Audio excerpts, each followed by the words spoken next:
Well, while the Democrats continue to protest against Elon Musk and Doge, the department has been delivering, identifying millions of dollars in waste that it's getting cut.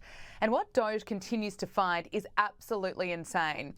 Doge revealed today that millions of dollars in unemployment insurance claims have gone to fake people who aren't even born yet. An initial review found that since 2020, almost 10,000 people whose birth dates aren't for another 15 years have claimed almost $70 million in benefits, which are administered by state governments. In one case reported by Doge, a person whose birthday was listed in the year 2154 claimed more than $40,000. I mean, what a scam. Elon Musk tweeted, "Your tax dollars were going to pay fraudulent unemployment claims for fake people born in the future."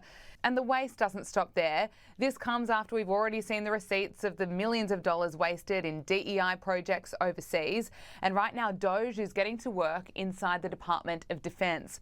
Pete Hegseth has revealed more than $5 billion in Defense Department contracts is being cut. This is a big day. We're signing a memo right now directing the termination of $5.1 billion in DoD contracts. Not million, that's with a B. $5.1 billion in DoD contracts for ancillary things like consulting and other non-essential services.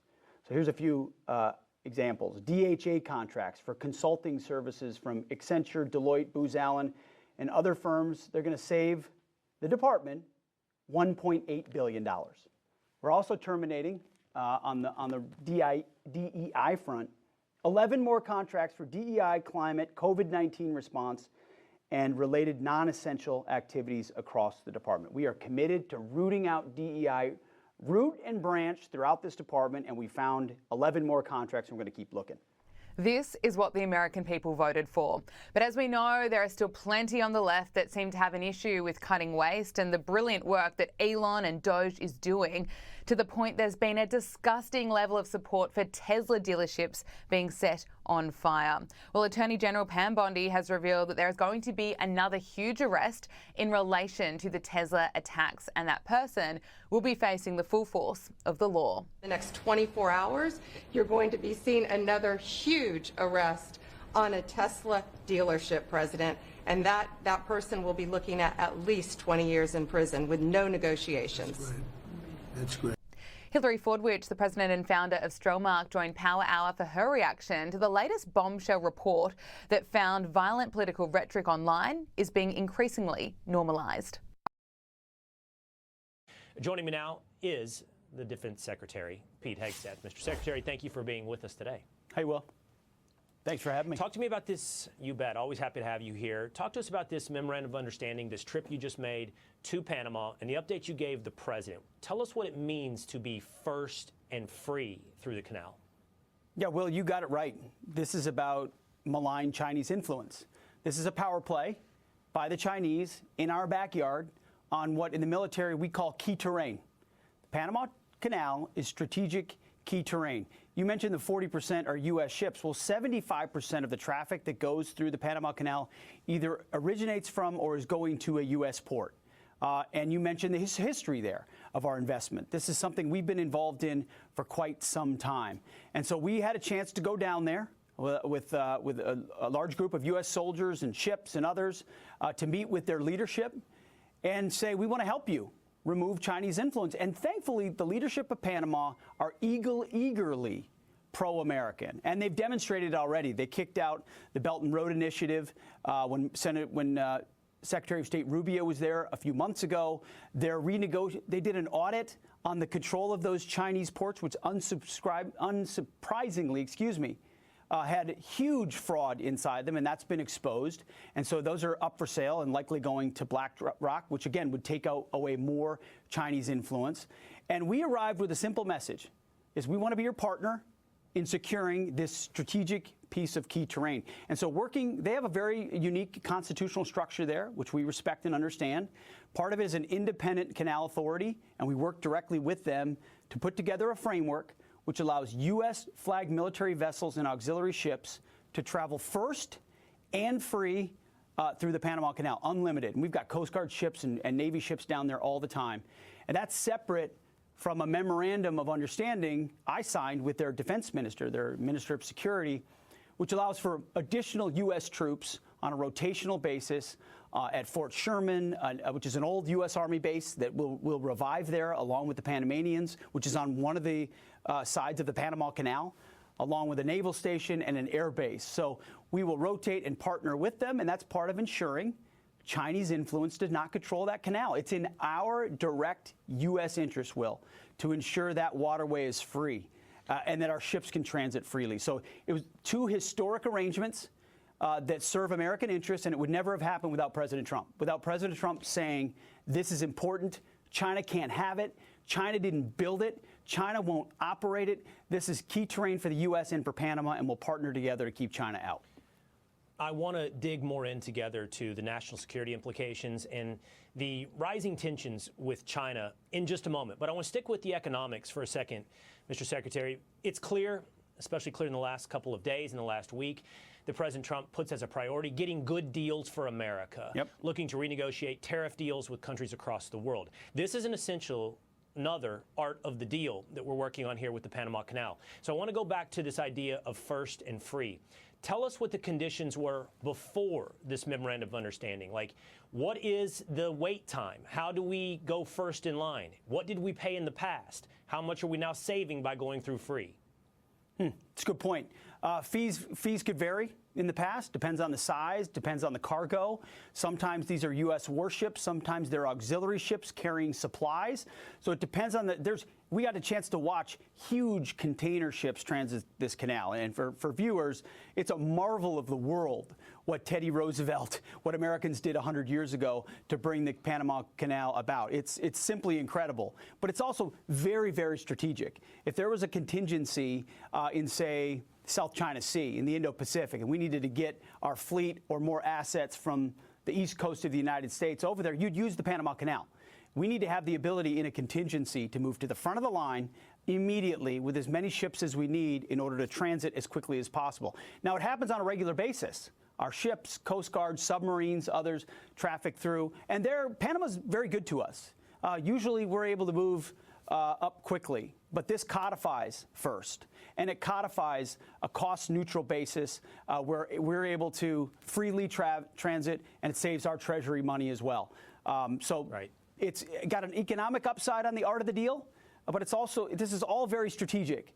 The Obama administration took their eye off the ball and let China just sweep in all over South and Central America with their economic and cultural influence, cutting deals with local governments for bad infrastructure and surveillance and indebtedness.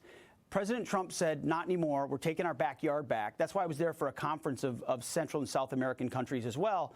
We're going to invest in ways that serve American interests in our backyard as we stop the sphere of Chinese influence. First and free is a big signal of that. And we want to thank the Panamanian government. They've been good partners, but rightfully so. It serves their interest to be partnered with America, not with China. The Secretary is going to hang out here for 2 segments today, in which we're going to dig in a little more to the national security implications and talk about how the Panama Canal is one small part of this bigger story between the United States and China. But while we have time together here in this moment, Mr. Secretary, let's talk about this. 3 U.S. Army soldiers returned to active duty following President Trump's executive orders. They've also been promised back pay. These were soldiers who were kicked out for not receiving the COVID-19 vaccine. I believe they might be the first to be reinstated to active duty. We're psyched. This is one of the promises made, promises kept from President Trump. We have followed through at the Defense Department. If you were a person of conscience, a person of faith, who believe that you shouldn't have to take an experimental vaccine in order to serve in our military, we will apologize to you. We will recognize the wrong that's been done. We will welcome you back with rank and back pay, and we want your service. So we started it as quickly as possible. As you can imagine, sometimes these things take a little bit of time to work out. All the letters are out to the folks who were pushed out, and we welcome them back as quickly and robustly as possible. These are some of our best and brightest. We were kicking out folks with 17 years in, 18 years in, 19 years in, saying, sorry, you won't take the jab, you can't serve. That was an outrage. President Trump got elected, immediately mandated us. So we're welcoming, in fact, here at the Office of Secretary of Defense, I hope to get to meet soon a number of these troops that have decided to come back in after we lifted that. It's changed the whole environment. Like you can hold your religious beliefs and that view and serve as well, and that pertains to these COVID vaccines, and we welcome them. We're glad they're back. Well, recruiting the best and the brightest and making sure you're force ready, prepared, and have the best at your hands and disposal, Mr. Secretary, I know has been a big emphasis for you. We're going to talk about how that's going, what recruitment looks like for the United States military. And as promised, we have a lot to talk about when it comes to what I think is one of the biggest stories of our time, not just on the front of tariffs, but on military preparedness, and that is China. You're going to stick around. We're going to talk a little more with the Secretary of Defense. We're going to continue our conversation with Defense Secretary Pete Hegseth. On this, a stunning new report reveals the Biden administration held private talks with Beijing about the Chinese spy balloon he let fly across our country. Now, before notifying the public, this according to the readout, former Secretary of State Antony Blinken told Chinese diplomats that if the balloon was revealed publicly, it could have, quote, profound implications for our relationship with China. Just remember, the balloon entered our U.S. airspace in January of 2023 before it was finally shot down a week later on February 4th. Let's bring back in the Secretary of Defense, Pete Hegseth. So, Mr. Secretary, you hear me talking about this revelation that they knew the spy balloon was coming. They warned the Chinese this would be bad if it's ever revealed. And I think it leads you and I to a bigger conversation now about China. First, your thoughts. Well, that's the first I've heard of that story, Will. We've been in cabinet meetings and in and out of meetings today, but it doesn't surprise me from the previous administration. I mean, this is the same administration in the same building where Mark Milley was talking to his Chinese counterpart in real time saying, don't worry, we won't attack you. Don't worry. I mean, the types of things, the ways in which the Biden administration undermined U.S. national security are astounding. And now we know they didn't want to stop the spy balloon from flying, which is anyone with common sense who understands what the Chinese do to surveil us. I mean, we were talking about the Panama Canal. The cranes that the Chinese have on both sides of the canal are full of surveillance equipment. What do you think they're doing there? The tunnel, they're building a tunnel underneath the canal. What do you think they're going to do with that? They're going to use it to try to surveil. That's exactly what a spy balloon is meant to do. And the fact that we would know about it, permit it, and then try to hide it instead of addressing it is exactly the kind of weakness that now President Trump is having to undo. Establishing peace through strength by asserting American interests, not worrying about hand-wringing and do we offend anybody. This is our sovereign territory. Either we defend our southern border or we don't. Either we defend our skies or we don't. Either we defend strategic places like the Panama Canal or we don't. So no surprise here because the previous administration was doing stuff like that underneath the noses of the American people, and we're having to fix it, but we're proud to do it. It's an interesting dichotomy that you point out, the relationship of the previous administration to China versus what we see now with this administration towards China. You make a good point in pointing out former Secretary of Defense or Joint Chiefs Mark Milley calling the Chinese to say he would warn them. Meanwhile, when you came back from Panama, after you made a statement in Panama, the Chinese Communist Party put out a statement that said, who represents the real threat to the canal? People will make their own judgment. And then, Mr. Secretary, as of today, the Indo-PACOM commander, ours, said, quote, China's increasingly aggressive actions near Taiwan are not just exercises, they are rehearsals. The temperature seems to be turned up now in this relationship with China.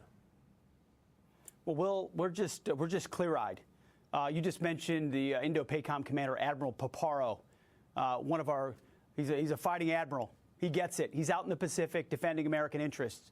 He is poising our troops to deter. We don't want conflict. We do not see conflict with the Communist Chinese. We don't. But we are prepared to achieve peace by being strong, by asserting our own interests and standing by our own allies and rebuilding our own military. What I saw down in Panama, Will, was not just about a canal. Of course, the canal is very important and everything that goes through there. It was a tug of war with the Communist Chinese. You're seeing it on the streets of Panama City right now. There are forces underneath their politics trying to pull down President Molino, a pro-American, pro-Trump president who wants to work with America, doesn't want to work with the Communist Chinese. But the Chinese are trying to undermine that. They're trying to instill more insidious influence. Countries that partner with America know that we play it straight with them, know that we have our own interest, we put America first, but we work with allies and partners for mutually beneficial defense arrangements. And that's not what China does. China exploits, and they want to export a very different view of the world. And so Admiral Paparo is right. Our posture is decidedly strong and stout, but we're not seeking conflict. We're simply saying we think we can deter conflict by being strong. I heard what the Communist Chinese said about our visit. It's not surprising, but it's not going to change our approach. You're prepared. Do you feel confident, though, and President Trump addressed this yesterday, he said he has a great relationship with Xi Jinping, whether or not we're talking about an escalating tariff war between the United States and China or this preparedness you're talking about, and a little bit of this rhetoric that we're hearing on both sides. Are you confident, though, that we will be able to allow cooler heads to prevail, be prepared, but find this deal, find this coexistence with China? I think that's right. And President Trump emphasizes that at every turn, as he does with the Ayatollah and Iran and nuclear weapons, or as he does with Vladimir Putin and peace with Russia and Ukraine. We have a unique decider and commander-in-chief who is very good at moving the Overton window, creating the art of the possible for the art of the deal that no one else saw coming. And sometimes it takes he comes at it from a different angle that folks don't understand to begin with. And then there's a quick pivot, and you got a deal. And I think that's what we might see, and hopefully we'll see in Ukraine. Hopefully that's what we will see with Iran. No one seeks war with Iran. No one wants military action to prevent their pursuit of nuclear weapons, but they can't have a nuclear weapon. And we do not seek conflict with Communist China. That would be a terrible outcome. President Trump has a great relationship with Xi Jinping. They speak often. There's a mutual respect. And I think ultimately, what President Trump wants to do is reestablish American manufacturing and not be taken advantage of. And strength respects that. I think Xi Jinping recognizes that dynamic. These are good things for American power, for American interests, for our American economy, our American industrial base. So, no, I don't think this has to lead to conflict, and I really hope it doesn't. But my job at the Defense Department is to keep us prepared in the unfortunate case that it does. And I think that gives more cards to President Trump, and he's the ultimate deal maker. And he'll take us in the right direction. I'm sure, and I want to acknowledge for the viewers that are watching that they think it's odd sometimes for the formality of the conversation between myself and the Secretary, but it is the nature of our new jobs. It doesn't preclude me from noticing that he's been working out with the troops. Me, I have to start working out very soon. I have a Navy SEAL swim ahead of me this summer, and I have a lot of work to do before being ready for that swim, which the Secretary knows well about the work involved in that particular enterprise. But there you are working out with the troops, Mr. Secretary. I've heard from the guys. I know what this does for morale, and we've seen what it's done now for recruitment. In part, many different factors are going into this, but you guys have seen, we have the numbers I think we can share, what's happened with recruitment in the military since you've taken over as the Secretary of Defense. Yeah, I mean, it's the Trump bump. It's the Commander-in-Chief first and foremost. He's got the backs of our warfighters, and they know it. And so the young men and women of America are prepared to stand up. Look at those numbers. They're historic over multiple decades. And I get to see them out, whether it's Panama City, whether it's in Guam or Japan or the Philippines or on bases here in the U.S. or out in Germany and Poland. You look into the eyes of these young Americans who are giving up the best years of their life in a uniform to serve their nation. They are incredible. And those best moments are in the morning. It's still not quite light out. We're out in formation, doing PT. You get to hear the real story. You get to thank them for what they do. You find out where they're from. And they know that I have been in their place not that long ago, and that I want to have, just like the president, their best interest in mind, that we're going to have their back. We're going to let warriors be warriors. We're going to rebuild our military, reestablish deterrence, make sure they're ready to go, everything that they need. It's an awesome responsibility, Will. You and I talked a lot on and off air. We're friends. This is something that's meant a lot to me for a very long time, and it's a sober responsibility to make sure they're prepared. And when you look them in the eyes, you realize what it's all about. We can talk about the Panama Canal, and we can talk about the Communist Chinese. None of that happens without the eyes of deterrence that are those men and women that I see on these trips. They're why we do it, and I couldn't be more honored to lead them, and they got the best commander-in-chief they could possibly have. Hey, everybody. Good to see you all. It was a good day in the House, and I told you not to doubt us. The media always does. The Democrats always do, but we get the job done, and we're really grateful to have had the big victory on the floor just now. It was a big one, a very important one. quick recap, just on a busy week in Washington. We got a lot of important things done for the American people this week. We passed the SAVE Act today, as you know, and that ensures that you got to have identification. You have to prove your identity because only U.S. citizens should vote and decide U.S. elections. It's already in federal law, but there's no mechanism currently to ensure that that law is always followed, and this measure, the SAVE Act, will help make sure that is true. We passed the No Rogue Rulings Act, which, as you know, will limit the ability of activist, liberal, in this case federal judges, to issue injunctions that will stop a president's policies nationwide. That has been wildly abused against President Trump, and the Congress had an obligation and responsibility, I think, to step in and make sure that we bring that under control. We also repealed some very damaging Biden-era regulations again this week, and we'll continue that work. But the big news today, of course, is that we passed the budget resolution. We adopted the Senate's amendments to the resolution, holding in place all of the commitments and the instructions, the guidelines that the House originally enacted. And that was a big step because that will allow us now to move forward to have our committees actually drafting the One Big Beautiful Bill. There's a lot of work ahead of us, and we're really excited about that. In November, the American people delivered unified government to the Republican Party. They returned President Donald J. Trump to the White House. They gave us control of the House and the Senate, and we are going to make good by that. We have a big responsibility. In the budget reconciliation bill, the reason we call it the One Big Beautiful Bill, everybody in this crowd of journalists knows that all the components that will be in that. We're talking about ensuring that the border is secure, having the resources that are necessary to do that. We're talking about getting the American economy going again by reducing regulations. We're talking about restoring peace through strength and making sure we have the measures in place to properly fund those priorities. We have a lot of things, American energy dominance, all the components that will make things better for Americans, drive down the cost of living, and get our economy really going again. And of course, not the least of which, the big components of the One Big Beautiful Bill is to ensure that we don't have the largest tax increase in U.S. history all at once, which is what would happen at the end of this year if we didn't accomplish this mission, because the Tax Cuts and Jobs Act, the tax cuts from the first Trump administration, as we know, would expire. So a big day for us.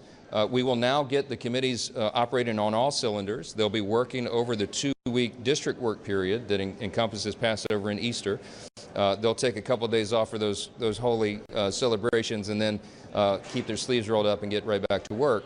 The committees in the Senate and the House will be working in a collaborative fashion. We've explained this, that this really is a one-team approach by Republicans in both chambers. I'm so grateful to Leader Thune and his steady hand of leadership. We had a joint press conference this morning making our commitments known of what we're going to try to do.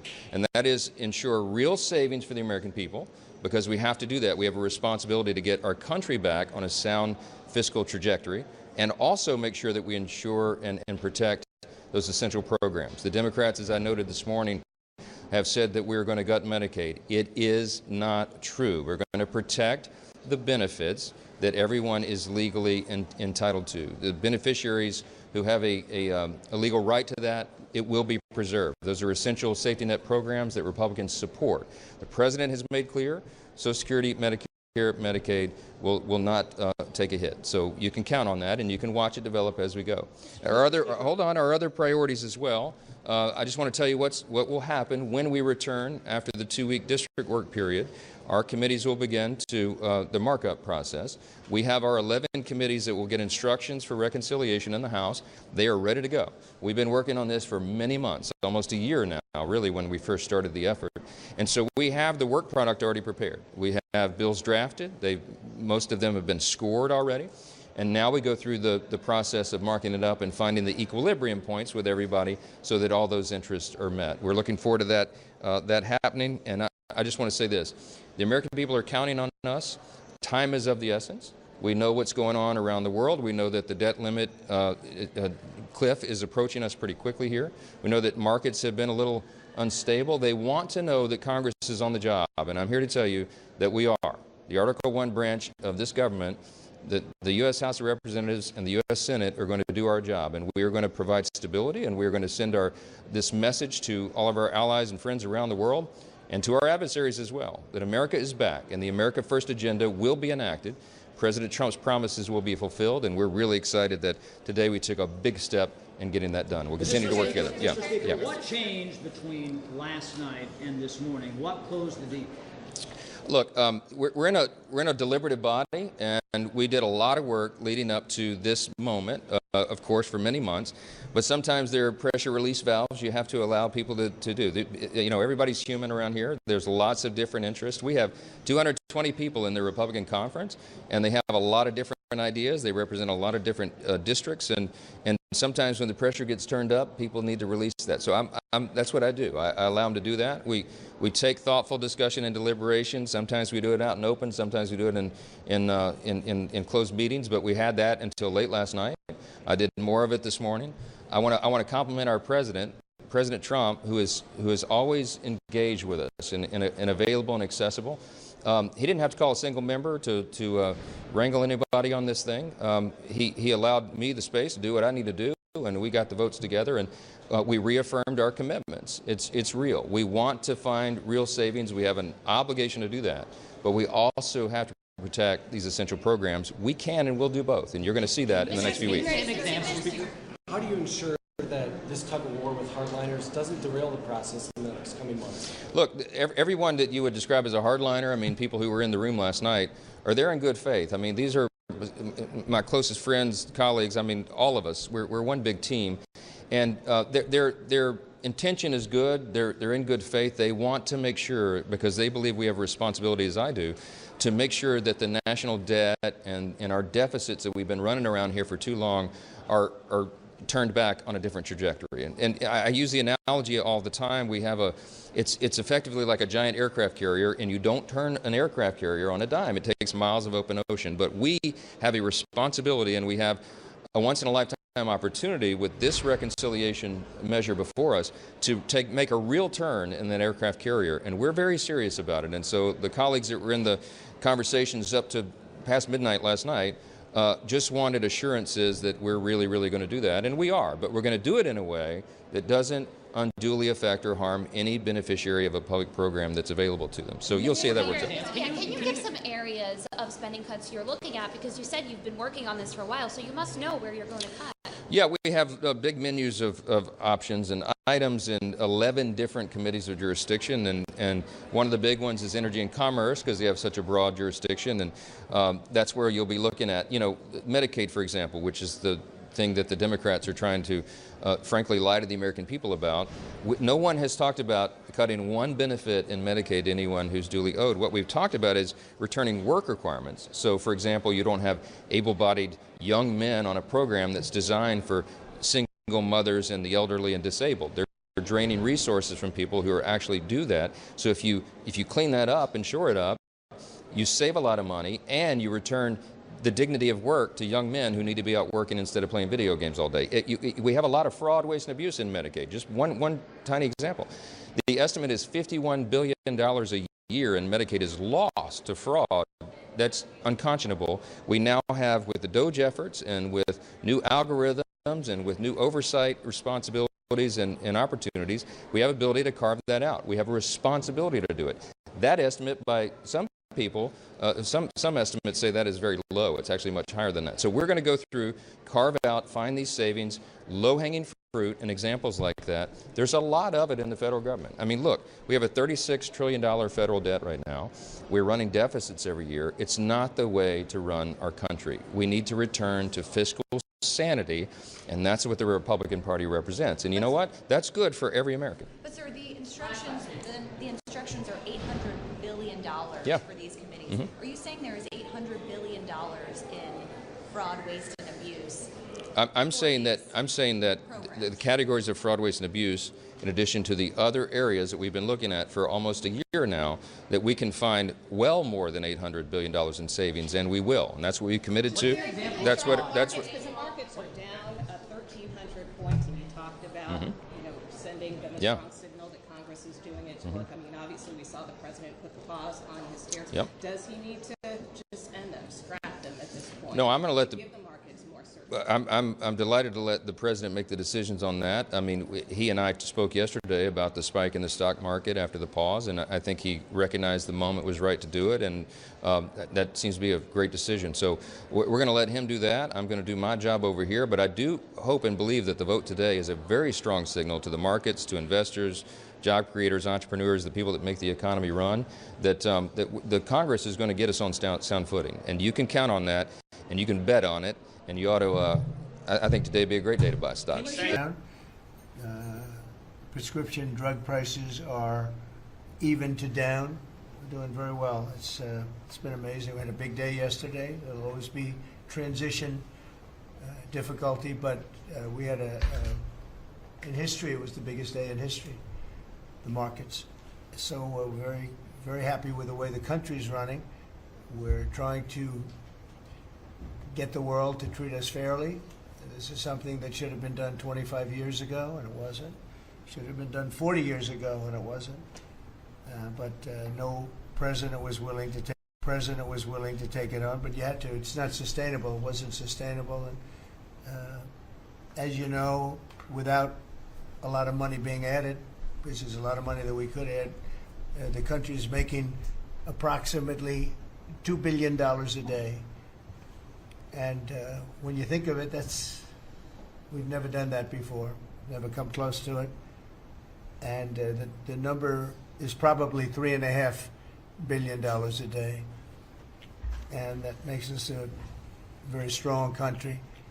But we have Scott here and Howard and some of the people that are working on deals. And the biggest problem they have is they don't have enough time in the day. Everybody wants to come and make a deal. And we're working with a lot of different countries, and it's all going to work out very well. I think it's going to work out really very well. But we're in good shape. There's no inflation. There's very little inflation. And I went 4 years without inflation, and I tariffed. I took in hundreds of billions of dollars from China and others, taxes in China. But we took in hundreds of billions of dollars a year from China, and we had no inflation, essentially. So we think we're in very good shape. We think we're doing very well. Again, there'll be a transition cost and transition problems, but in the end, it's going to be a beautiful thing. We're doing again what we should have done many years ago. We let it get out of control, and we allowed some countries to get very big and very rich at our expense, and can't let that happen. It's not a sustainable formula. So I wanted to just thank everybody at the table, and maybe I'll go around and ask some of you a little short couple of answers. Pete just got back from Panama, and he's been all over the place, and you want to give us a little report on that and whatever else you might have to say. Everyone at this table is doing an incredible job, by the way, I have to say, incredible. And the relationships are, it's like they're friends. They're really, the relationships are very strong, really good, really strong. And these meetings are very good. And I think, I don't believe there's any other president that allowed the press to come into a meeting such as this. These are very sacred meetings. These are very private meetings. But we have nothing to hide.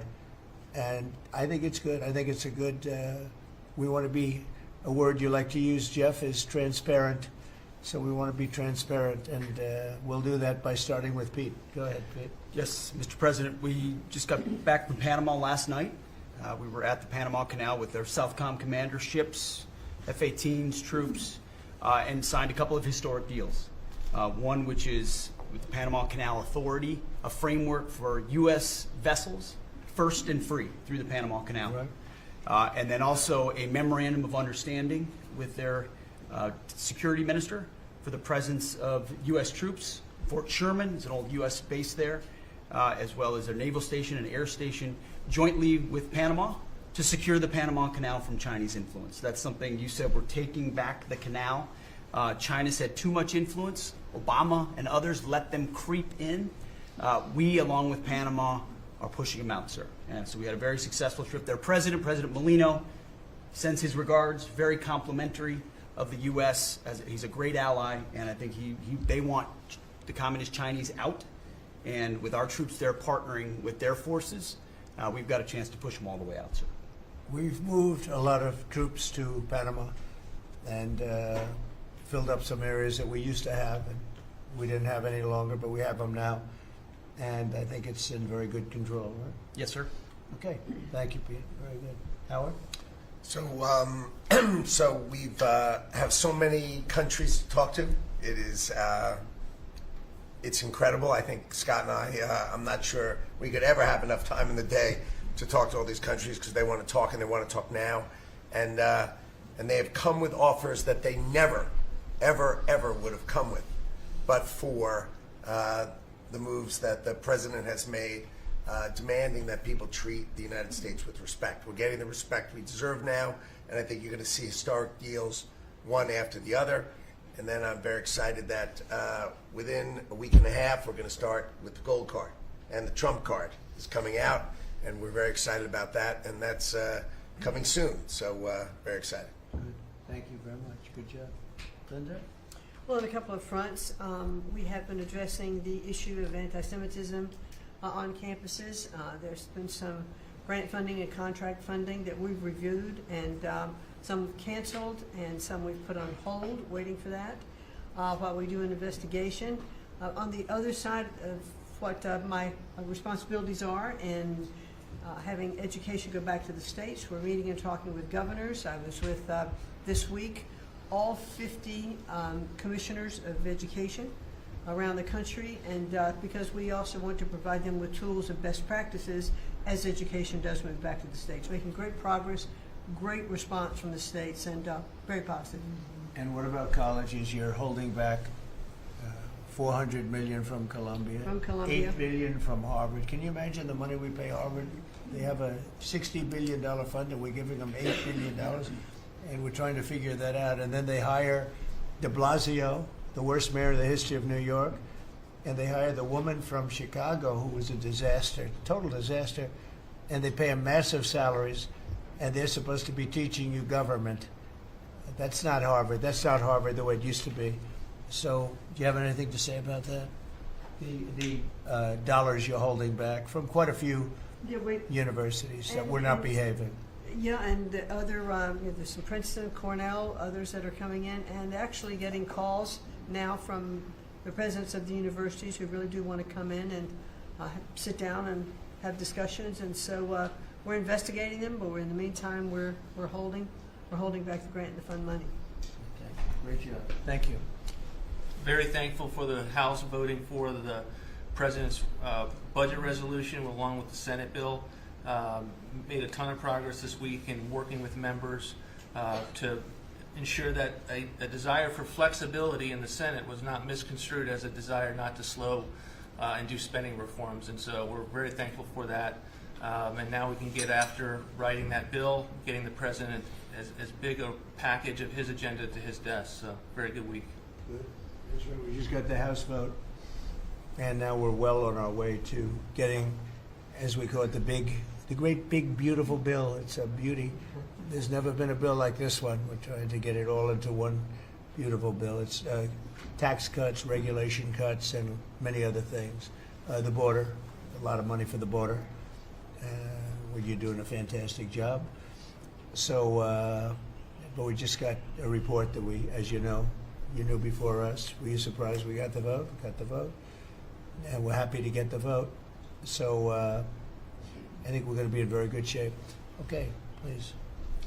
Mr. President, last year the Chinese received 1,700 orders for new ships. American shipyards received 5.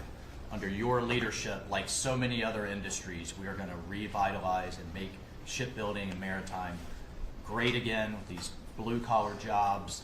These are the cranes, the ports, opportunity zones, and drive that investment back in. And we have, under that executive order, and also one to streamline foreign military sales for people that want to buy our equipment, and of course acquisition reform, all just this week under your leadership, Mr. President. So we're going to be rebuilding our shipbuilding business. We may order, would have to go to Congress for this, but we may buy some ships from other countries that we're close to and that do great jobs with ships, but we're going to start the process of rebuilding. We don't really essentially build ships anymore, which is ridiculous.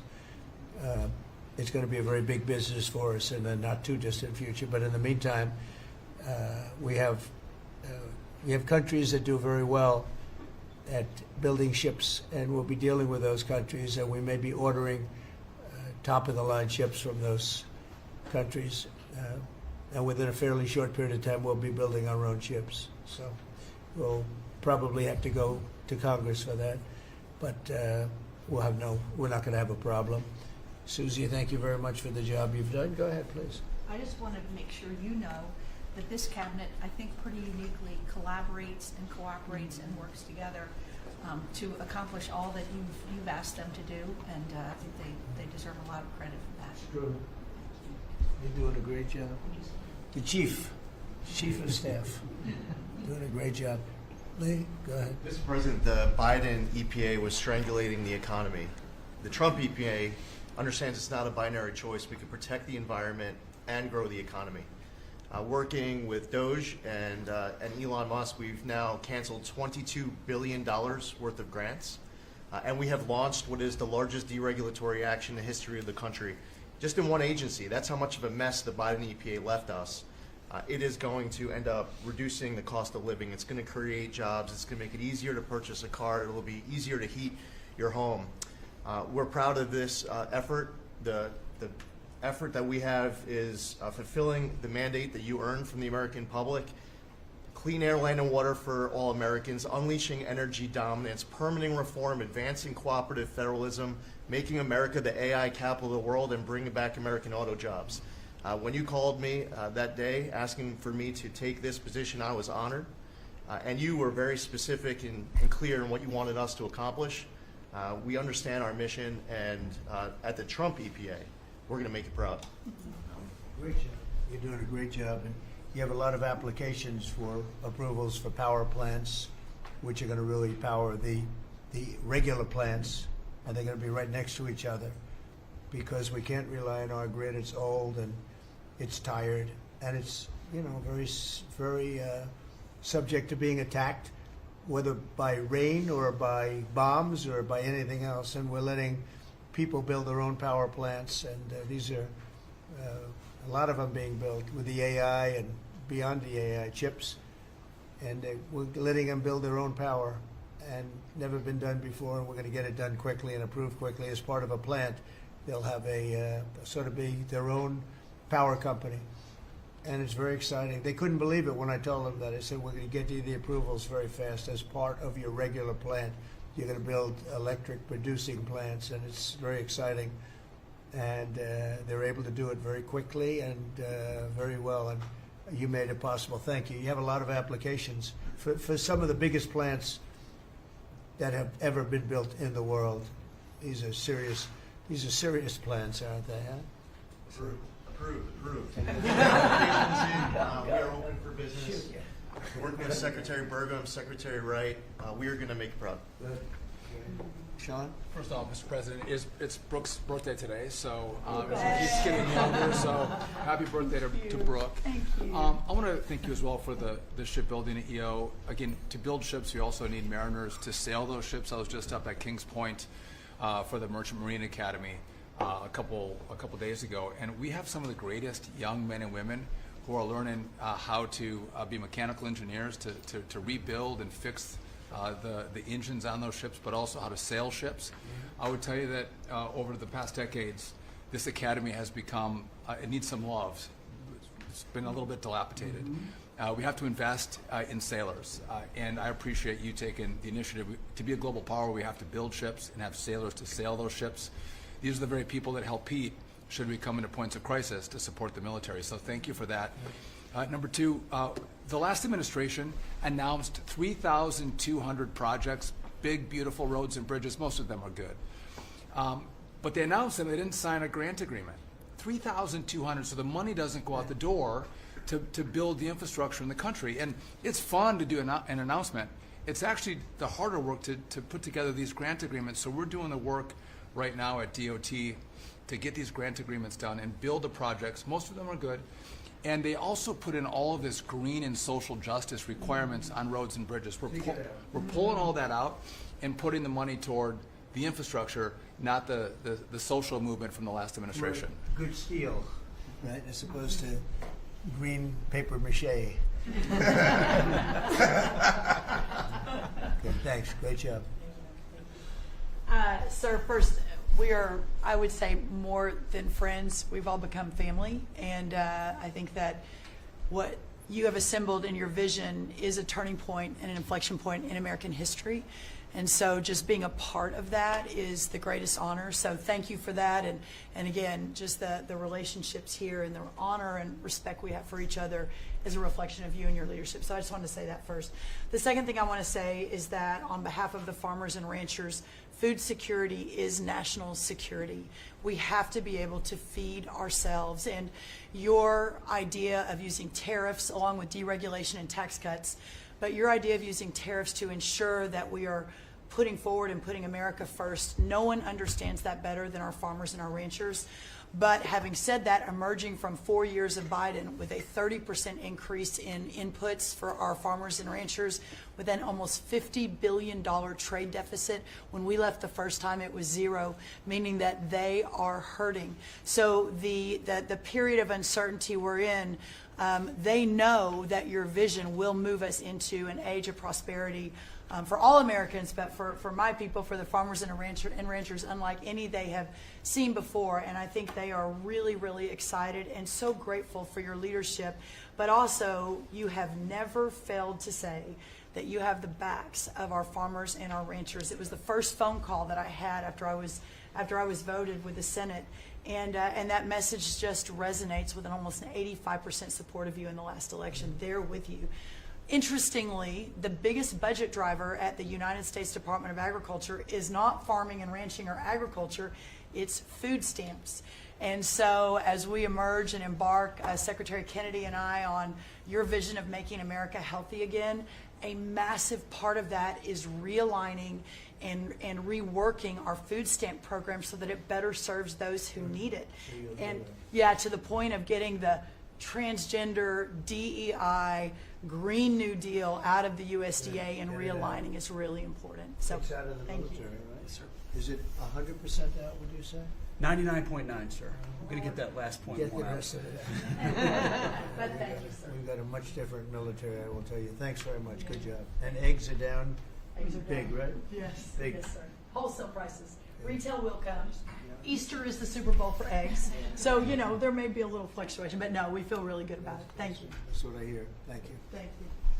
Good. I'd echo what Howard said on the trade queue, that we've got over 75 countries that want to come in. So it'll be Treasury, Commerce, Jameson at USTR, and we're putting a process in place. And as you said, you're going to be part of the negotiations too, because I've had these countries call me up and Secretary Bessent, we're happy you're going to be negotiating. Well, President Trump's going to be involved too. Every so detail. bring your best deal on the budget. It's moving quickly in the House and the Senate thanks to your leadership. We're also going to have debt ceiling in there, so we're going to get an increase in the debt ceiling. So, and that will be the done and dusted for Part of the bill that we just got to vote on today.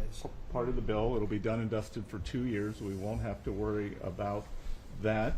And then I gave a speech yesterday to 1,400 small and community bankers, and they were so happy to hear from your administration. And I told them Wall Street's done great for the past 4 years, 10 years, 20 years. It can continue doing great, but it's Main Street's turn now. And it's those small bankers through deregulation, through emphasis on Main Street, your Main Street agenda, bringing back jobs, that is going to power the smaller communities. And then finally, the bond auction went very well yesterday. We had a lot of foreigners show up as the support, showing that the U.S. is still the best place to invest. The inflation report, as you said, was quite good. And energy prices are down more than 20% since January 20th. Amazing. That's great. Very good. Good numbers. Great number. Thank you. Pam? President, we've had some great wins in the last few days. That you were overwhelmingly elected by the biggest majority. The U.S. Americans want you to be president because of your agenda, and the courts are ruling that you have the authority to determine how the money of this country will be spent. That's what the American citizens wanted, and that's what they're getting. An example of that Friday was the Department of Education, that you can determine how the money will be spent. No more DEI. And that impacts every agency across the board. On the civil side again, NLRB, we had a big win in the Supreme Court there. OPM, a big win there. But also 16,000 workers there. But also on the criminal side, the Alien Enemies Act, we are winning there. And your directive to me was to keep America safe, and that's what we're doing. Whether it's the alien enemies, all of these gangs, and they are enemies of our country. They are terrorists, they are organized crime, they have come here, they are extremely organized, they are spread throughout our country, and they are creating terror, and no more under your directive. And that has stopped. Yesterday in South Florida, we charged 11 defendants with $500 million of pure cocaine coming into our country to kill our kids. They were caught, they will be prosecuted to the fullest extent of the law. These gang members are going back to where they came, or they're going to an El Salvador prison at your directive. And you also gave us a directive to prosecute the people who are going after Tesla to the fullest extent of the law, some of the greatest police work I've seen. We've made 4 arrests. There will be no negotiations at your directive. They're all looking at 20 years in prison, and within the next 24 hours, you're going to be seeing another huge arrest on a Tesla dealership, President. And that person will be looking at least 20 years in prison with no negotiations. That's great. That's great. That will stop it. Cold. Domestic terrorism. Thanks. Doing a great job, too. Thank you very much. Lori, please. Mr. President, accountability matters. That's what we're recognizing. With our partners at the Department of Labor for Government Efficiency, just a few weeks ago, we realized there's about $4.4 billion in COVID funds that were not used, that the state coffers were just holding on to. Out of that, we've returned $1.4 billion back to the state treasury, so essentially to the American people, and we'll go back and claw the rest of those billions of dollars back. And on the heels of that, late last night, we're understanding unemployment insurance fraud. That trust needs to be whole for the American people. When we need it for who deserves it. That's not what we're seeing in the numbers that we saw last night, again, exposed by our partners at DOJ at the Department of Labor. Since 2020, over $400 million of payments have gone out already. And when you hear these numbers, apparently in the United States, we have over almost 25,000 people who are over 115 years old who are collecting $59 million that we have sent out to people. Talk about fraudulent behavior. Mr. President, 28,000 people between 1 and 5 years old have collected fraudulent payments at the tune of $254 million has gone out. And lastly, 10,000 people who have not been born yet, 15 years into the future, $69 million, and they haven't even been born yet. In one case, they will be born 129 years from now. The United States government sent them $41,000, and they're not born yet. So, under the Department of Labor, those are the things that we're uncovering. I couldn't be more honored to tell the American people that we're bringing back their dollars and we're saving them and returning them to the United States Treasury. Also, jobs numbers. Last Friday, 228,000 new jobs were reported. That is good for the American people. That is my primary job, is to grow that workforce under your leadership. So we've kicked off the America at Work tour, and we'll be visiting all 50 states, and I'll be working with my colleagues here to do just that. So thank you, Mr. President. We're going to grow this economy. We're going to keep our focus on the American worker. So you're finding tremendous fraud, though. Those numbers are really bad when you unheard of. Over 115 years old, and I think you had mentioned the oldest person in our country is 114 years old. That's pretty good. A woman living in Pennsylvania, but apparently there's 24,000 more of them that are 115 or older that we're seeing. I hope you hear that. So we have 24,000 older than the oldest person. Definitely did. That's terrible. And what are we doing about that? How do we get that money back? Yeah, so we're working with our IGs to do that further investigation. The House and Senate, we had a 5-year statute of limitations. We've got an extension on that, another 5 years. And so the goal, in my opinion, we should never have a statute of limitations to return the American dollars back to the Treasury when there's fraud.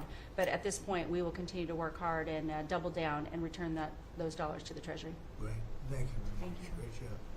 Christy?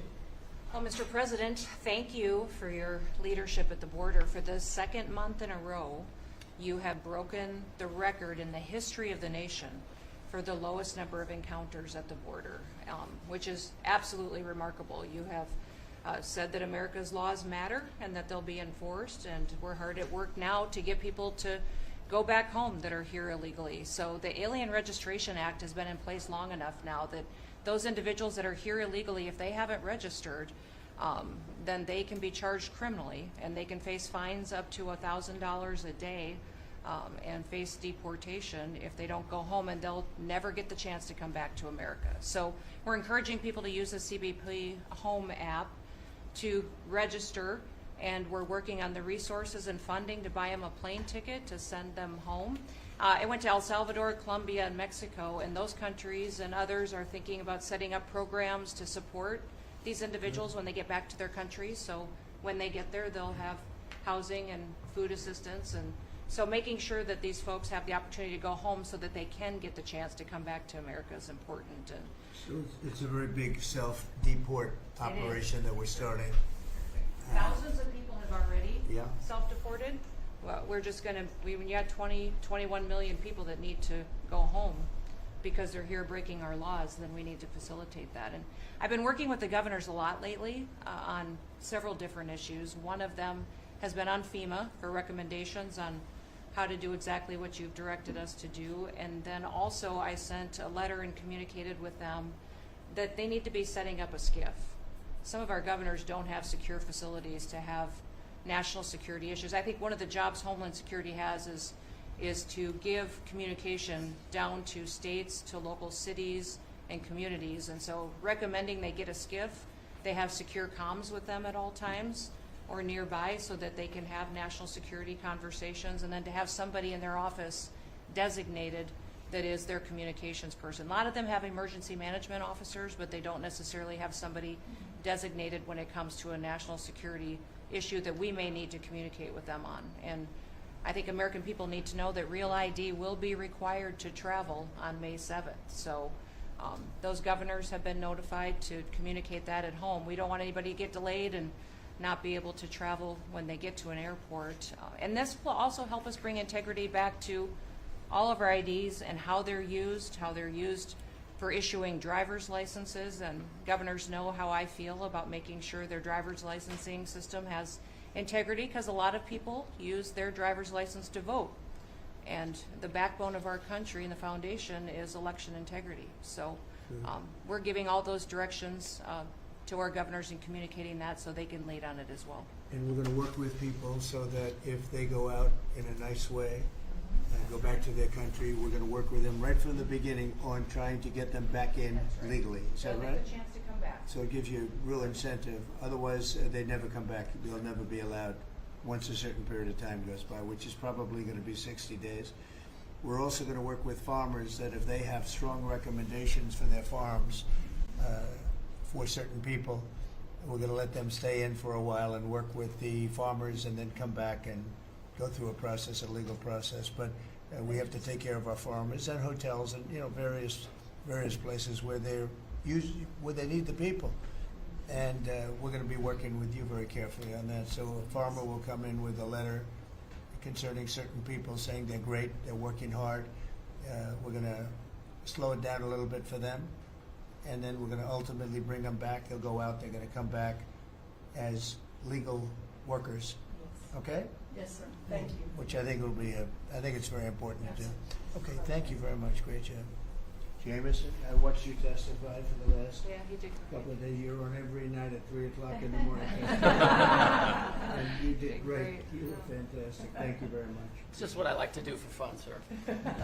You've been keeping us very busy. Last week, you started a reordering of international trade, something that hasn't happened for 80 years, something that should have happened decades ago. And you know that. You've known that for a long time. That's why you have us all working on this. You came into an emergency situation where President Biden left us with a $1.2 trillion trade deficit. It's the largest of any country in human history, the largest. So you declared an emergency, you took action. You said the largest in history, right? In history. There's never been anything like what he left us. He left us a mess. His whole administration was a mess. So go ahead. So you declared an emergency, you imposed a trade action, so now you have a tariff on the world, it promotes U.S. manufacturing, it protects U.S. workers, and you've also given room for negotiation during this time so we can open export markets for our farmers and other producers and American workers. And this is why the unions vote for you, this is why the workers vote for you, this is why the families want you to be the president, because you're standing up for American workers and American communities. We've had countries come in over the past couple of weeks that represent more than half of global domestic GDP, more than half. That's who's coming in to talk to you and to your advisors about how to have reciprocal trade, how to have fair trade. Would have happened without you. Thank you very much. Great job. Lovely lot. Well, thanks to your fantastic leadership, this amazing cabinet, and the very talented Doge team, I'm excited to announce that we anticipate savings in FY26 from reduction of waste and fraud by $150 billion. And I mean, and some of it is just absurd, like people getting unemployment insurance who haven't been born yet. I mean, I think anyone can appreciate whether, I mean, come on, that's just crazy.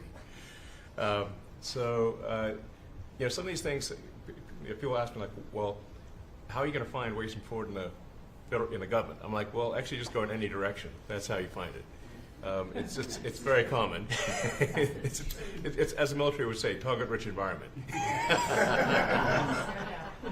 So I think we're doing a lot of good in excellent collaboration with the cabinet to achieve these savings. And it will actually result in better services for the American people, and that we're going to be spending their tax dollars in a way that is sensible and fair and good. And your people are fantastic. In fact, hopefully they'll stay around for the long haul. We'd like to keep as many as we can. They're great, smart, sharp, right? Finding things that nobody would have thought of. Very computer savvy. Yeah. We're working with hard to get the Trump Gold Card operational, hopefully in the next week or so. That'll be very exciting. It's really exciting. That's a pathway to citizenship into the United States. It's a big deal. Yep, it's a big deal. Thank you very much. Great job you're doing. Thank you, sir. Thanks to your leadership and setting the mandate of transparency and accountability across the U.S. government. I'm bringing that transparency and accountability to the intelligence community, first and foremost, to make sure that you and your cabinet have that real-time, relevant, apolitical, objective intelligence to best inform whether it's negotiations for peace, negotiations around tariffs, the great work that you are leading around the cabinet today.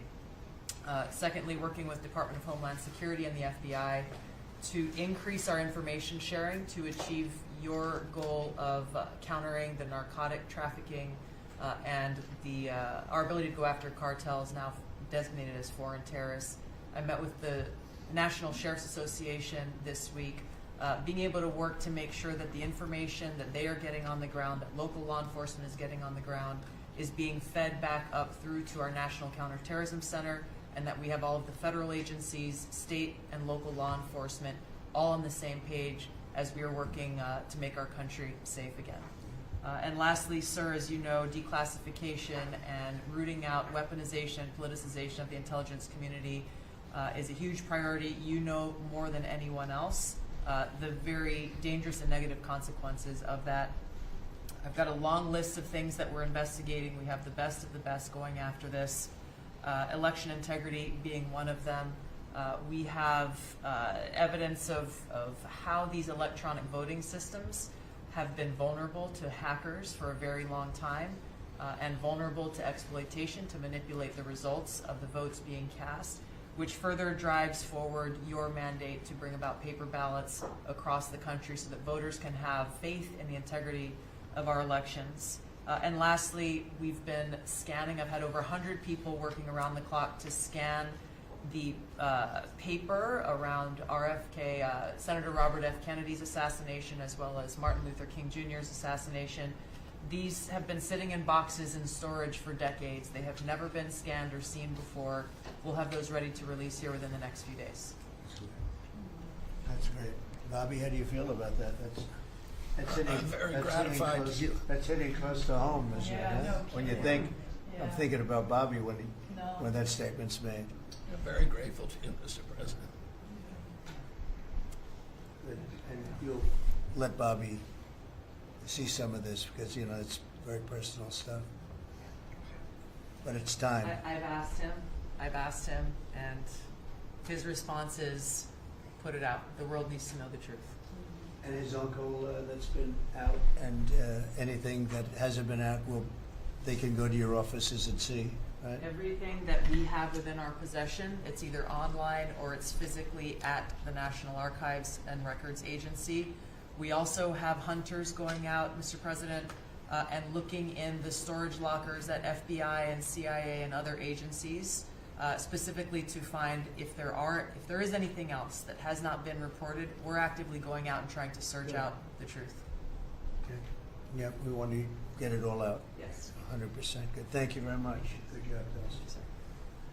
Mr. President, on behalf of America's manufacturers, I want to thank you for standing up to the Chinese Communist Party and fighting for our main streets, for our workers, and for those that make things in America. I'm out on a Made in America manufacturing tour, and as I go across the country, people are grateful to have a president who's not just fighting on the tariffs fronts, but to get inflation down, to create jobs. After Biden destroyed 110,000 manufacturing jobs in just his last year, you've already brought back thousands and thousands of manufacturing jobs. So the American worker is grateful. Main Street is grateful for you. And at the agency level, we're making sure that manufacturers have access to the capital they need, but we can't do that if we're not fighting fraud. So we've modified our loan applications to have citizenship verification, to make sure we have birth dates, common sense principles around lending that the Biden administration had waived. They waived $450 million of fees in 1 year. We're restoring that for the American taxpayer. And the American taxpayer, as tax day approaches, April 15th, they need to know that this cabinet, this administration, and thank you Elon Musk and Doge for fighting for the American taxpayer to make sure that their hard-earned dollars are well spent, that they have a return on investment for this country, and that we're fighting for them just as you are every single day. So thank you, Mr. President. Thank you very much. Mr. President, we are working at HHS to advance your agenda to make America healthy again. I'm working with Lee Zeldin to reassess the fluoride rules based upon the August release by the National Toxicity Program of new science that shows a direct inverse correlation between exposure to fluoride and IQ loss, particularly in children. Lee and I were in Utah this week, to announce that Utah became the first state in the country to ban supplemental fluoride. I'm working with Brooke on, and governors now in 24 states who are advancing MAHA legislation to get soda pops off of the food stamp program, off the SNAP program. We've launched Operation Stork Speed to get the bad chemicals out of baby formula. We're working with governors across the country to get good food into the school lunch programs and to get rid of food chemical dyes and other bad chemicals that are in our food. We've shown now that this directly affects academic performance, violence in the schools, and mental health, as well as physical health. We are working with governors across the country to get cell-to-cell or bell-to-bell legislation to restrict the use of cell phones in schools, which again dramatically impacts academic performance. Today we announced a dramatic reduction in animal testing at NIH and FDA. We're going to switch over to AI, which we've now found is much more precise in identifying the impacts of toxics in various products. We're working with Elon, who's done an incredible job to eliminate the redundancies and to streamline operations at all the health agencies and to recalibrate our trajectory to your agenda of making America healthy again. And finally, on the CDC has done an amazing job at getting the measles outbreak under control. We have about 680 cases now in 22 states, compared to the same outbreak in Europe, which is 127,000 cases and 37 deaths. Our numbers in this country have now plateaued. And I want to thank CDC for that. And we're trying to refocus the press. We've had 3 measles deaths in this country over 20 years. And we're trying to refocus the press to get them to pay attention to the chronic disease epidemic as you've asked us to. We have now 38% of American youth are pre-diabetic. This was unknown 30 years ago. Every child that becomes diabetic, there should be a headline about them. We have 100 million adults who are pre-diabetic or diabetic. And we have, we have now, the autism rates have gone from now, most recent numbers we think are going to be about 1 in 31, 1 in 12, so they're going up again from 1 in 10,000 when I was a kid. And we are going, at your direction, we are going to know by September. We've launched a massive testing and research effort that's going to involve hundreds of scientists from around the world. By September, we will know what has caused the autism epidemic, and we'll be able to eliminate those exposures. So big. Think of that. So it was 1 in 10,000 children had autism, and now it's 1 in 31. Not 31,000, 31. That's a horrible statistic, isn't it? And there's got to be something artificial out there that's doing this. So you think you're going to have a pretty good idea, huh? We will know by September. There will be no bigger news conference than that. So that's it. If you can come up with that answer where you stop taking something, you stop eating something, or maybe it's a shot, but something's causing it. It can't be from 10,000 to. Can you imagine that, Marco? That's a big number. Thank you very much. You're doing great. Thank you, Bobby. Please. Well, Mr. President, one of your primary administration goals is to make sure that we unleash American energy, and of course the strategy behind that is when we do that, it helps make it more affordable for all Americans. Energy isn't just industry, it is the foundation of every other industry, whether it's food, manufacturing, clothing, transportation. And then also when we've got the ability to generate and not just be energy independent but energy dominant, then we have the opportunity to sell energy to our friends and allies versus them buy it from our adversaries. And our adversaries were funding terrorism and conflicts against our allies by their oil and gas sales that were going through a Swiss cheese set of sanctions. So with your creation of the National Energy Dominance Council, over half the people at this table serve on that. Everyone has been engaged, whether it's interactions with negotiations with other countries, with putting sanctions in place that actually work, with cutting deregulation, working on biofuels, building infrastructure for transportation. There's a whole range of things that are being tackled. But when in the outcome of all that is that the Biden administration was restricting supply, you're increasing supply. When you increase supply, then prices start to come down. And we have a huge opportunity to do this. Just in interior alone, there's 500 million acres of surface, 700 million acres of subsurface, and 2.5 billion acres of offshore. And the Biden administration was trying to restrict this so that you couldn't get a timber lease, you couldn't cut a tree, you couldn't graze a cow. You couldn't develop oil and gas minerals, and you couldn't develop the critical minerals we need for our technology, for our defense industries, and to be able to help us win the AI arms race against China. So we're opening up this, and with your executive orders and your work, we've on Tuesday, historic day, you ended the war on beautiful clean coal, which has been going on since Obama took office. China gets 60% of their electricity from coal.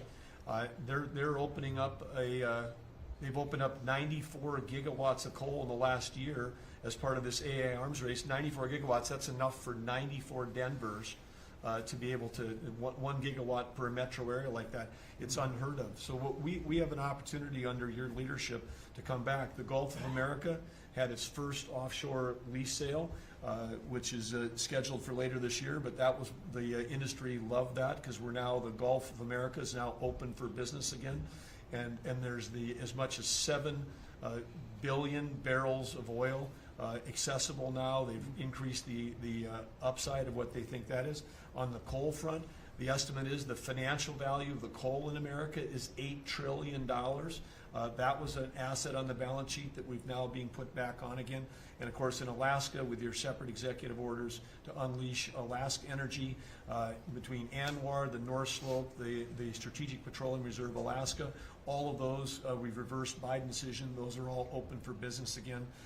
And all of this is leading to the investment coming to America. The smart money is coming to the U.S. That's why we've got trillions of dollars of investment that is showing up at the door, because they know if they're going to do manufacturing here, there's going to be energy to power their plants.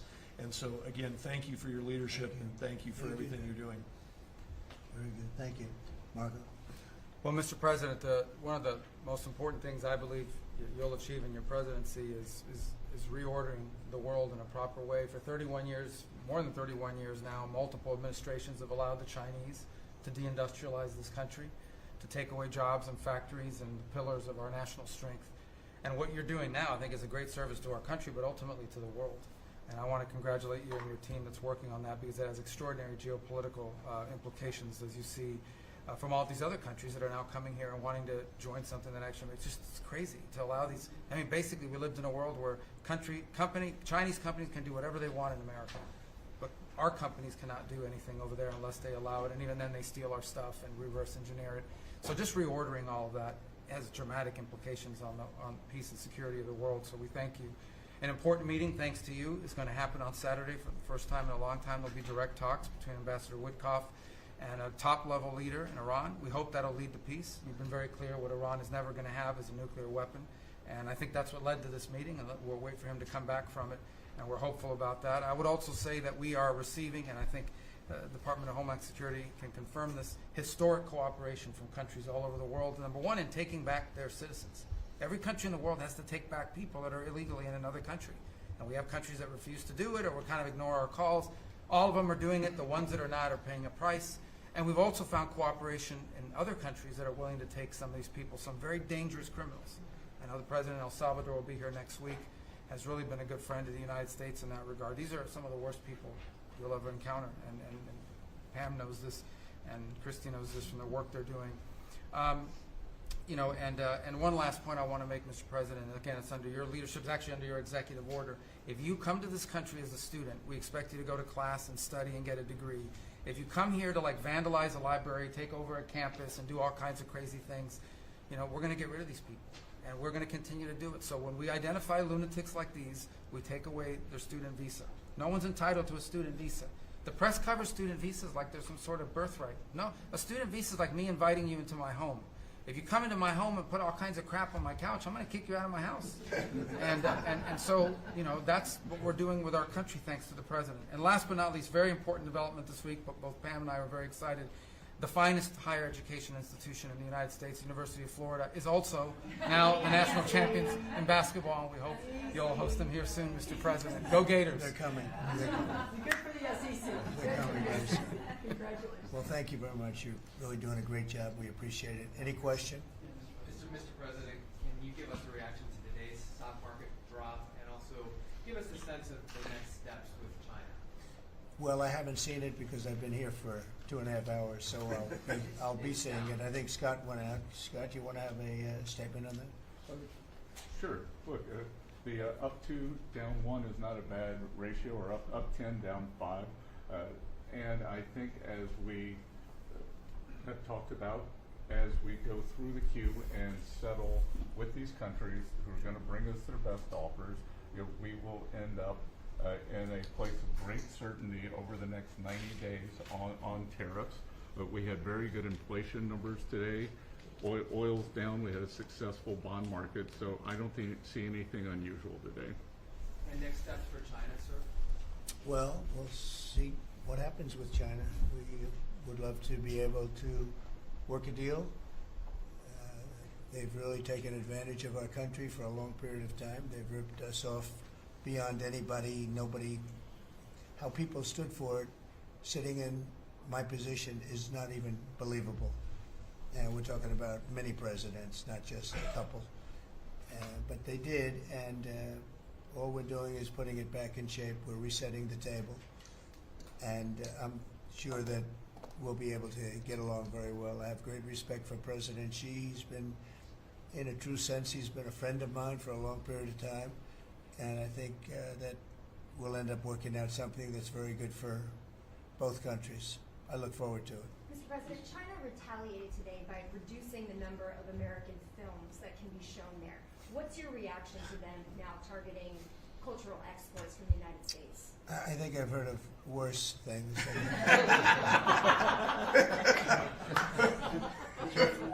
Yes, please. Mr.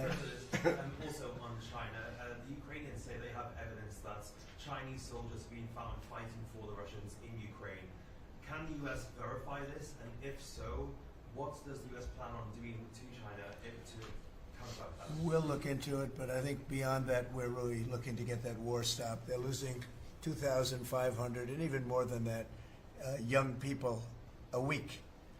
They're Russian and they're Ukrainian. They're not American, but they're people. And we're seeing if we can get it stopped. And I think we're making progress. I appreciate the ballerina who was released. It was at the request of a very good friend of all of ours, actually. Dana White called me and he said it's the friend or the relationship of one of the fighters for UFC or one of the fighters. And Dana's an incredible guy, and we spoke to President Putin about it, and they made a deal. They released the young ballerina, and she is now out, and that was good, so we appreciate that. We hope that we're going to be able to make a deal relatively soon with Russia and Ukraine to stop the fighting. It's so senseless. It's such a horrible thing. It would have never happened if I were president, but it did happen, and we were given that card. And I think we're going to get it. I think we're going to get it stopped. Got to get going.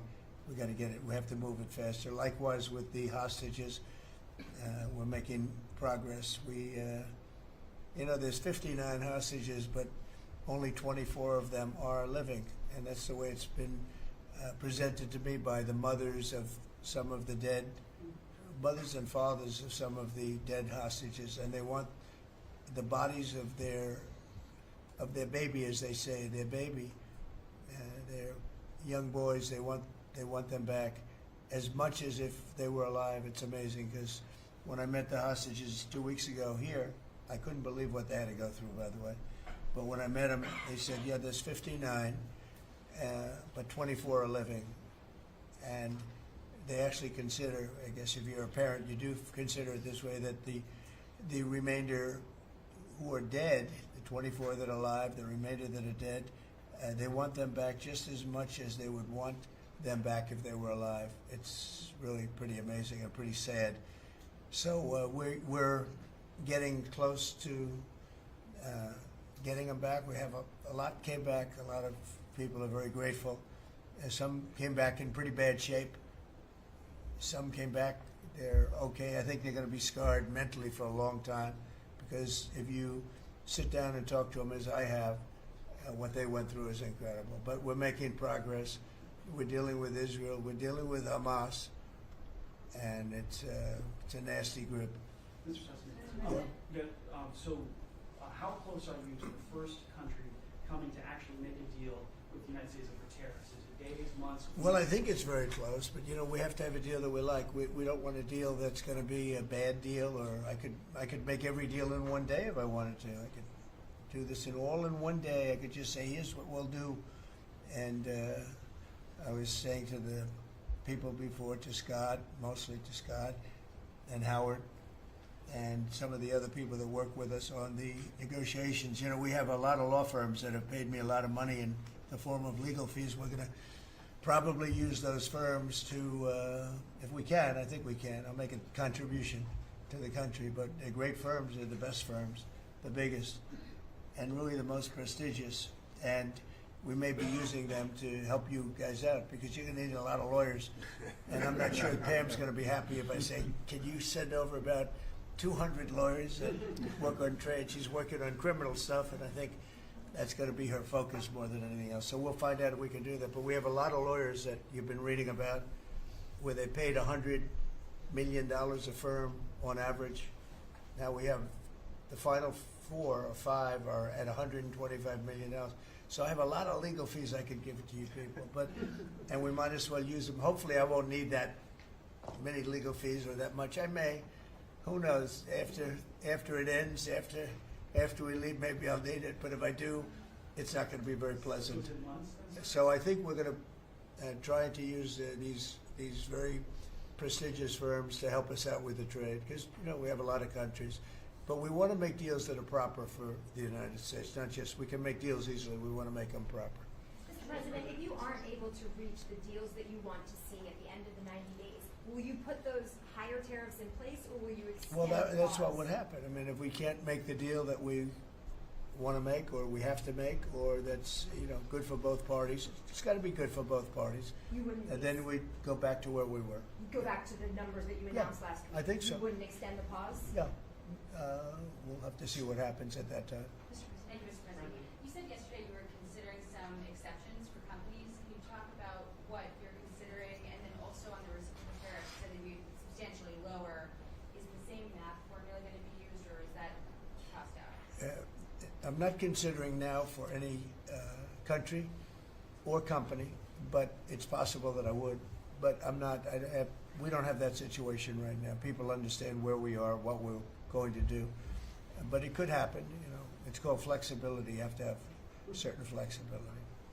What are you planning on using the money that you're gaining for revenue through the tariffs on? Paying down national debt, reducing taxes, creating good budgets, helping Christie with the border and all of the other things. I built hundreds of miles of wall, as people now understand, 571 miles of border wall in the first administration. But we're going to beef it up, and we're going to add more. And the numbers are incredible. Really, the numbers are what's taken place. We had great numbers, but these numbers are topping my last administration. And Christie and Tom Homan have done an amazing job. But it's an expensive process. This weekend, where they used to have hundreds of thousands of people standing there pouring through the border in Tijuana, Mexico, this weekend they had nobody. You had a man sweeping this massive piece of concrete, which is, the area where they said massive. And I've looked at that during the Biden administration. You couldn't see a piece of that concrete. There were so many people on it. You couldn't, if you had helicopter shots, you couldn't see concrete. Now, this weekend, you had nobody there but a man with a broom sweeping it and cleaning it up. Pretty amazing. It's really an amazing job. But it will be used for that. It'll be used for a lot of things. It'll be used by the Department of Justice for doing a great job. Pam is doing a fantastic job. So it's going to be used for a lot of different things. Mr. President, on a 10% tariff, is that a basement? Is that the It's a floor? baseline. Can countries negotiate that to bring that It depends down? on what they're adding. Some countries we have massive deficits with, or they have big surpluses with us, and others it's not that way. So it depends. That's why it's really they're all different. Every country is different.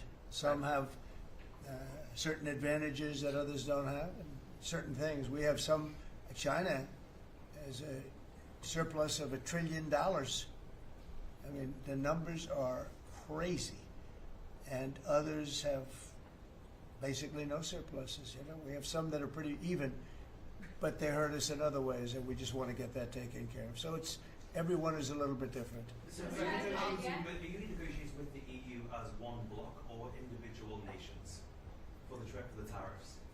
We're looking at it as one block. They've been very tough, but they were very smart. They were ready to announce retaliation, and then they heard about what we did with respect to China and others, but China, and they said, you know, we're going to hold back a little bit.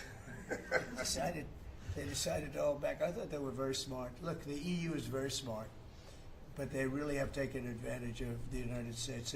They were formed for the purpose of taking advantage of the United States. And I don't blame them, and I don't blame China. I don't blame anybody. I blame the people that were sitting at that desk in that other beautiful Oval Office for allowing it to happen. Many presidents I blame. They should have never allowed it to happen. And I'm doing something that a lot of them wouldn't want to do. But I'm here, I do those things, and we're going to make this country great again. We were taken advantage of by almost everybody. I sat back in the last administration. I would actually read them. I don't have to read them now. I know them so well. I would read some of these documents that were signed, deals, and I said, who would do a deal like this?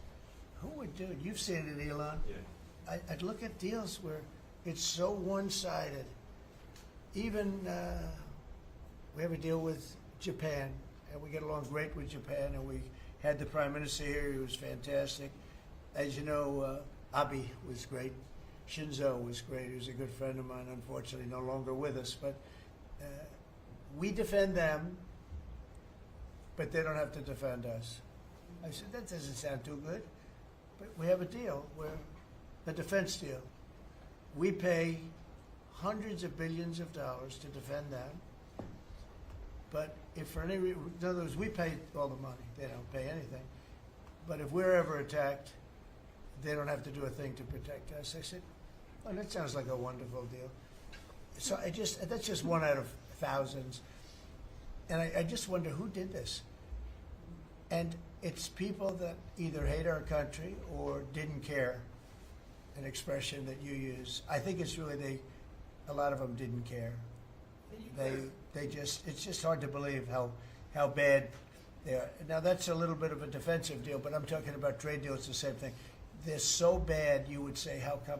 And even when I'd renegotiate, like I'd go to a country, they'd give me everything I asked for. I said, why didn't somebody ask for it like originally? They give me everything. I think when they were negotiating, they didn't care, or they didn't ask, or they were shy, or they were very stupid, or they hate our country. Yeah, go ahead, Jeff. You were speaking about Japan. Can you clarify what your vision is for U.S. Steel? You referenced it yesterday. Yeah. There were some questions about what you actually want to see Sure. out of Look, that. U.S. Steel is going to do very well now because of tariffs, and I don't know why they even need a deal. But the only thing is, U.S. Steel, if you go back 80 or 90 years, that was a behemoth.